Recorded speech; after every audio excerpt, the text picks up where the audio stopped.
talk a little bit about the expendable UAV and humanitarian aid and the collaboration behind it. By expendable, I don't mean you want to go take these aircraft and just throw them away. It just basically means if we do lose one, it's not going to hurt our pocketbook quite as bad to replace it.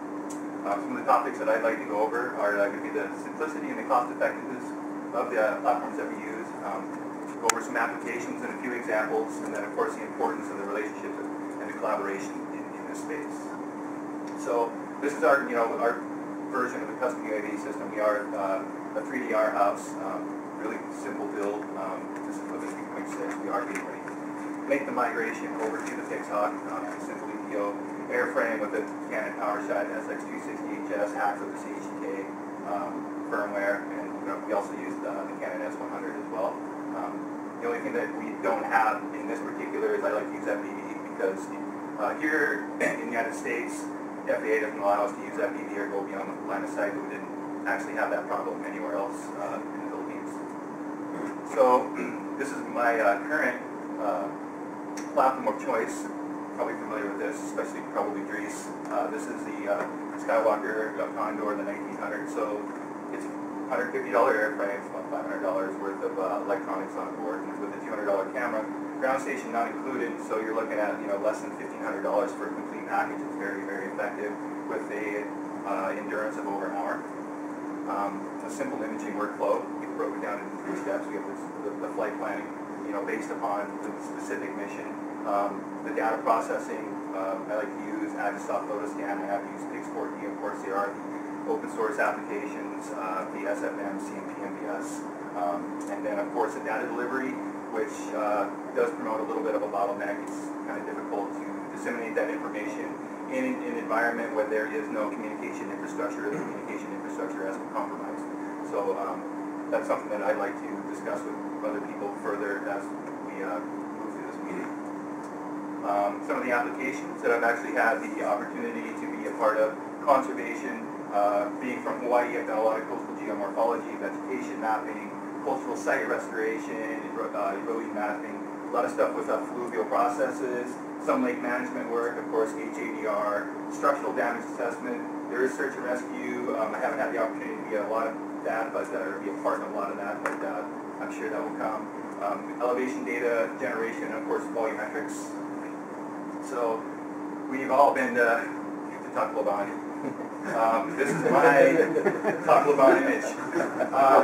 We did this. This is one flight. We got about 785 images. It took us about 45 minutes to do this, and then of course about 2.5 to 3 hours of processing. And we're all getting about the same ground sampling distance of about 5 centimeters. But small subset, and then move forward to this. Oh, I did this with Sky, by the way. Matt Kua's group.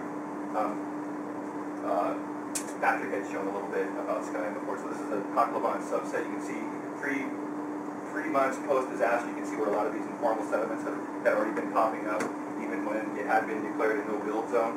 So these people don't have anywhere to go. There's no redundancy. They're going to go find their rooftop after it's been blown away, and they're going to build it right back up again. It's not the first time that they've gone through this.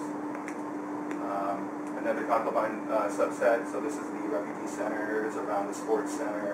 I think I saw some of that imagery in some previous presentations.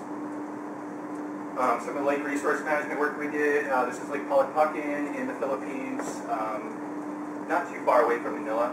This is where we kind of did some conflict mitigation. These are all fish traps, fish ponds. So now that it's mapped, it's kind of taking care of a lot of the conflict that goes on between all the different fish farmers, if you will, and then also kind of gives a better understanding of how the lake's doing in terms of its carrying capacity. We figure it's about 20 to 30% over its carrying capacity. This is an area in Alkan, in Panay, the Alkan River, where it's this fluvial process has totally been changed by large events.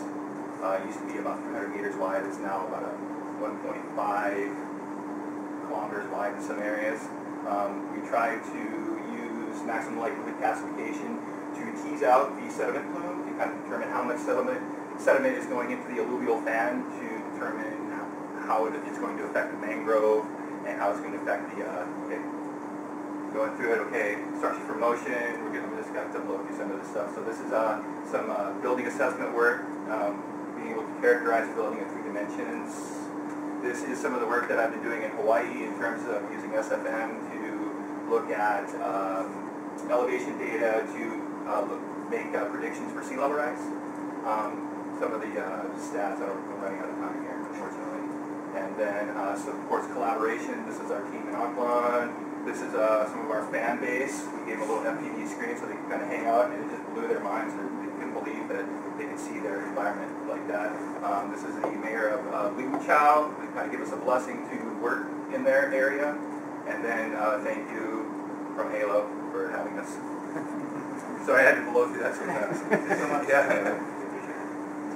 Okay, and the last